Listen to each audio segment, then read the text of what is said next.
Good morning, and welcome to the latest edition of Shooting Straight with me, Voice of the Forge. The last controversial opinion that I had was on a controversial subject. And yet, 2 years into the Gamergate debacle, just when I think things are simmering down, and we're looking at a brave new world where many of those who have called out the gaming community have left the profession of game design, if they haven't already been called out for being ridiculous in their arguments. Now we have YouTube slitting its own throat. Controversial opinions. Videos that are not advertiser friendly cannot be monetized. So once again, welcome to my video, Free Speech Isn't Free.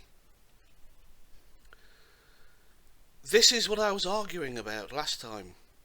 This was what I was saying, that if you have a controversial opinion, then advertisers don't have to accept it. But at the same time, the strikes that I've seen coming through for a game review on Sonic, bad language, this is ridiculous. Everything that YouTube are now doing is going to devastate the actual advertising revenue it will be able to create. It is now policing content which it has no right to police. Everyone has the ability and the understanding to follow terms of service. But if those terms of service become onerous, then users reserve the right to take their content elsewhere. And this is what YouTube doesn't seem to understand. YouTube has been constantly looking at certain channels and going, the rules don't apply to you, don't worry, we'll let that slide. You're too big, you'll lose us too much revenue if we start doing X, Y, and Z. And yet smaller channels that have been happily monetizing their content for a couple of years, all of a sudden have videos that are 2.5 years old flagged. What's been wrong with them for the last 2.5 years if everything's been A-OK? Oh, that's right, it's a change in management, it's a change in terms of service, it's the business going in a new direction. And where is this business going? Well, pretty much like I said over several blog posts over the intervening years when I wasn't doing podcasts but blog posts, it's following the Games Workshop model of alienating its fan base, cutting its own throat and going la la la la, everything is fine, we're not listening, we know what we're doing, you're only an entitled customer. And lo and behold, as soon as their CEO changed, everything that I said they needed to be doing started to get done. It's almost like I understood the business of selling a hobby game. I wonder why that could be. Could it be because I've got experience in trying to retain customers myself? The thing is, YouTube has gotten big to being gotten used to being the only fish in the pond, and now there are other pretenders coming in, and they're going to steal market share. It's all very well YouTube making it nice and easy for gamers to stream their gameplay, but we can do that elsewhere. We don't have to rely on YouTube. So if someone turns around and says, well, I'm doing an unboxing video, so I'm going to show people what they get in X, Y, or Z, is that going to get flagged for being inappropriate to be monetized because another advertiser can't advertise on that because it isn't the same product? This is what we're getting into. This is the brave new world of where YouTube will try and probably, rather than just go blanket advertise, will try and monetize based on what it is that what your video is about. Now, anyone can have a controversial opinion and have a music video splashed all over the front of it, whether it's skippable or not. But when we're talking video games, when we're talking board games, when we're talking niche interest hobbies such as maybe fly fishing in waist-deep water with your full waders and everything else on, it may not be controversial, but it may not be anything that's going to garner many views, and any views it gets are going to be gratefully received for a small channel. But YouTube can then decide to demonetize you because you're not big enough, because your videos are too niche. Where does the rot end? And in effect, by turning around and saying a couple of years ago, make your videos, you can monetize everything, what's going to happen to all those channels where they're calling on the atheist to burn that are already being monetized? Are they going to stop being monetized? Is this going to be applied fairly? Or is this going to be a tool for further social engineering of excising those who have the wrong opinions? And this is why I say that speech isn't free. Because unless you have a level playing field where the only answer to hate speech is more speech, then you are going to skew the demographics. All you are going to do is add fuel to the fire, where those people who speak out against the hatred and barbarism of other ideas, of other ideologies, of other cultures, regardless of whether or not it was 100 years ago, 200 years ago, or yesterday, you're going to silence those people who actually have something important to say, because it may well be they can't afford to make videos without trying to make even a trickle of income back. But no, YouTube is going to exercise its power as a censor. It's going to turn around and, well, you've got the right opinion, so you can stay monetized because advertisers like you. Whereas someone else is going to, no, we're not going to monetize you because 1, you're too small, 2, we don't agree with you, and 3, we don't think our advertisers will. Is this a move from the advertisers? I doubt it.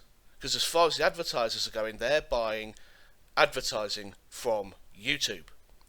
So, this is going to be the same as the Twitter anti-harassment narrative, where those who call out those to kill and maim and injure those with different opinions get free rein, but criticise feminism and you're banned. Criticise the ideology that they want to provide and you won't get money.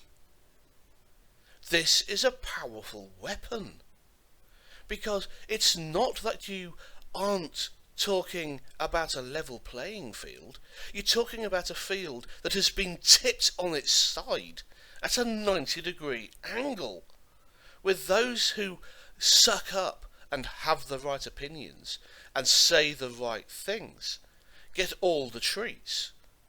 And if you might be the silent majority, it doesn't matter how many hundreds of thousands of views you generate, you can't get paid. You won't get paid. So the idea is they drive you underground. They drive you off their site, because you can't afford to make the videos in order to call out the bullshit, in order to call out the hatred, the wrong thing. You are the wrong thing. George Orwell, and I've used this many times, has stated that when you can speak truth in a time of universal deceit, it becomes a revolutionary act. And this is now what we are experiencing. We are looking at just under 2 years ago, I got my arse kicked into motion to start making videos because of Gamergate. Because you had one set of privileged people who formed a narrative that they were the second coming for gaming, when in fact they were useless blowhards who had an agenda. and I decided to speak out against the narrative that was forming against gamers. I have spoken out in this way before, but again, I had a blog post. In my blogs, I called out, violent games make us violent, then why is it that the rate of teenage offending has fallen off a cliff since the introduction of the PlayStation? Why is it that we live in one of the most peaceful and peace-loving generations since records began, despite there being more of us crammed into ever smaller and smaller living space? But no, those aren't facts that people want to hear. So again, I had a limited following, but it's what I'm used to, because I don't speak to aggrandise myself. I speak what I see to be truth. Now, the other day, we were looking at what's wrong with YouTube, and we were looking at the terms of service guidelines, and we were looking at all those videos which have sexual content, and yet they're on YouTube.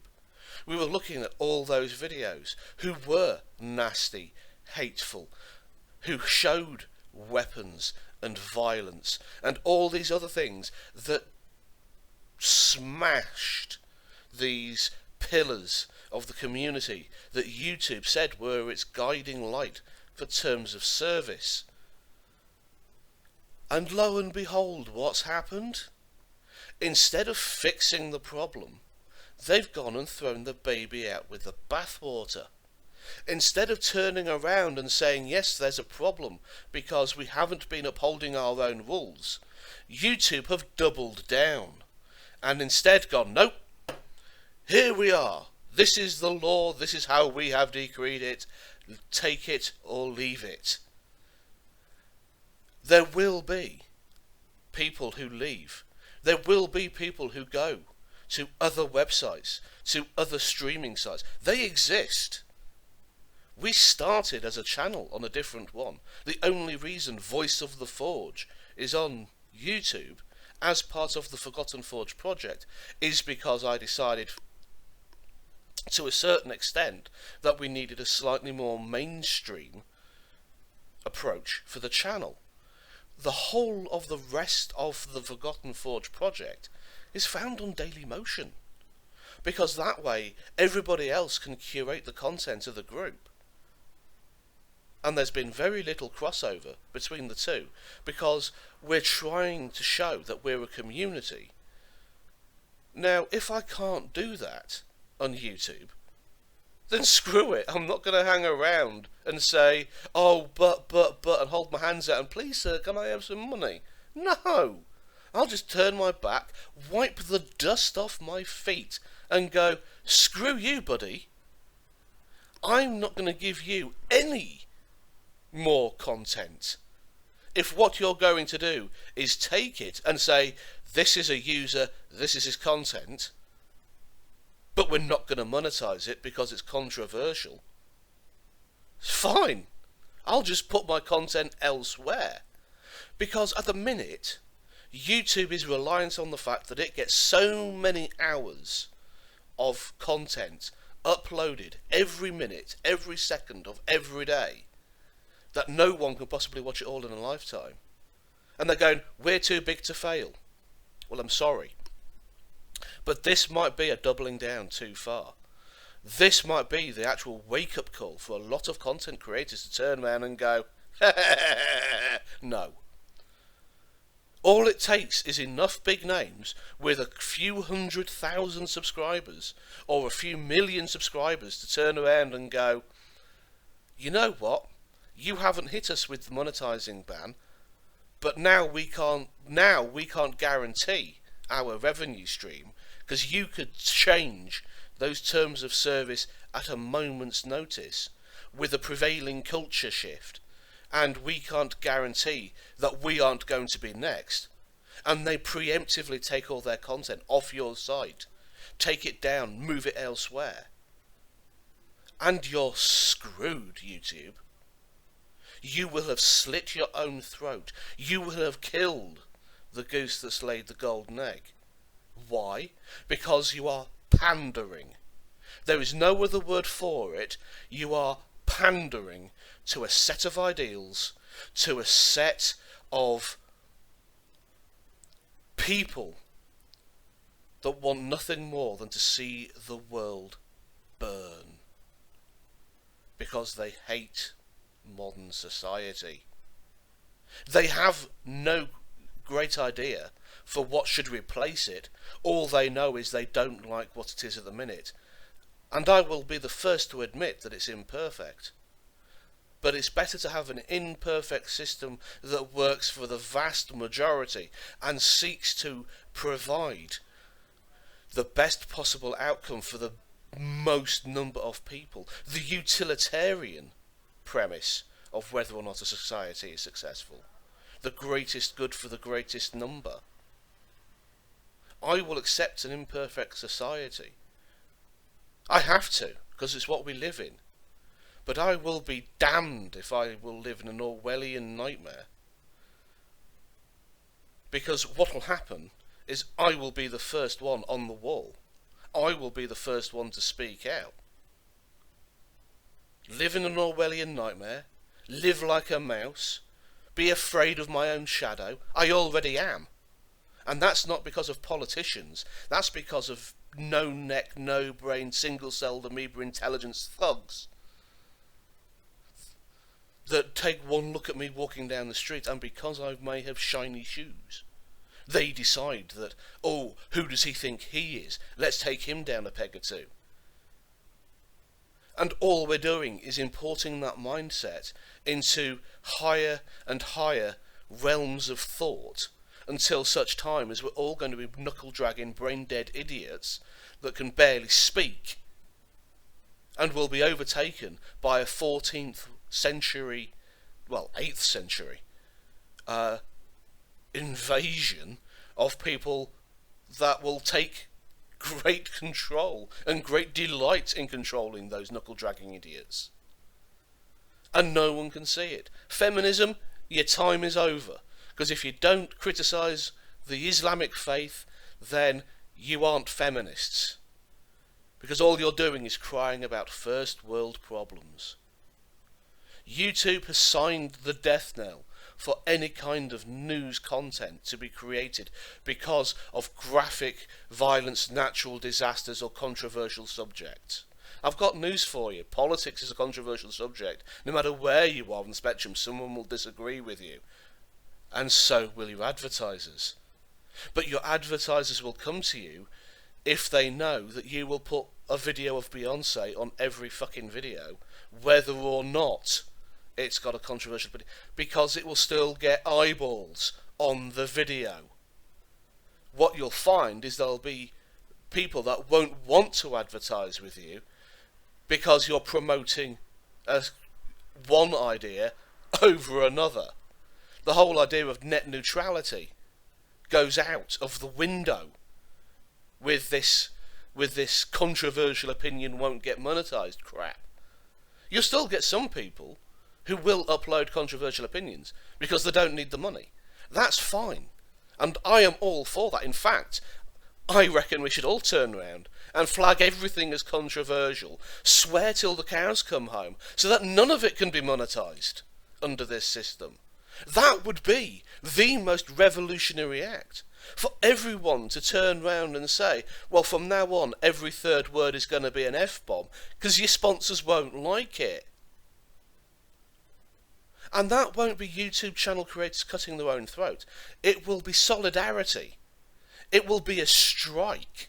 It will be, you want to make money off my videos, then let everybody make money off our videos, or no one will. Unfortunately, I don't think that will happen. Despite that being a revolutionary act, I don't think that enough people have the balls. I think we have still a society that is still so selfish that it will put its own individual needs first. And thus we will see the decline of yet another portal for free speech being shut down. Gamergate managed to kill Gawker of 7 figures, put it in administration so that when Hulk Hogan came along, smack! Game over, man. we win. Now we've got a much bigger hurdle on our hands. The very platforms on which we speak, Twitter, YouTube, anywhere, are doubling down. And this is why we have to make a stand and saying, this is the Rubicon. It cannot be crossed. Because if this is crossed, then as a society, free speech is dead. I've always said there's a cost to free speech, and I mean it.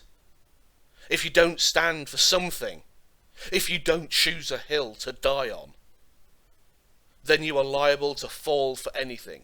It's fine having an open mind, as long as it's so open, as long as it isn't so open that your mind falls out. It's time, people, that we actually start looking at those who have the reins of power and looking at what they're doing with those and start saying, hang on a minute, not in my name.